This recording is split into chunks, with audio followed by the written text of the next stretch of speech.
بسم اللہ الرحمن الرحیم۔ محترم ناظرین، حضرت سلیمان علیہ السلام کے زمانے کی دو عورتیں۔ حضرت سلیمان علیہ السلام کے زمانے میں دو عورتیں تھے، چھوٹے چھوٹے ایک جیسے بچے اٹھائے ہوئے تھے، جنگل میں جا رہی تھے۔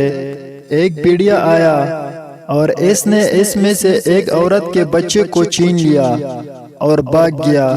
تھوڑی دیر کے بعد اس عورت کے دل میں یہ خیال آیا کہ یہ دوسری عورت کا بچہ میں لے لوں۔ اس نے جھگڑا شروع کر دیا۔ معاملہ حضرت سلیمان علیہ السلام تک پہنچا۔ دونوں اپنا حق جتلاتی ہے۔ وہ کہتی ہے اس کے بچے کو بھیڑیا لے گیا۔ سلیمان علیہ السلام نے فرمایا، چری لاؤ، میں اس بچے کے دو ٹکڑے کرتا ہوں اور دونوں میں آدھا آدھا تقسیم کر دیتا ہوں۔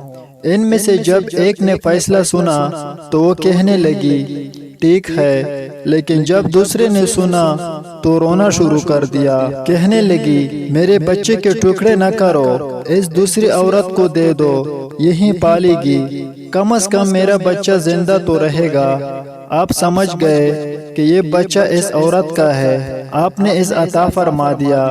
محبت کا تقاضا یہی ہے کہ محبوب کو تکلیف پہنچانے نہ پائے، اس سے کانٹا چبھنے نہ پائے۔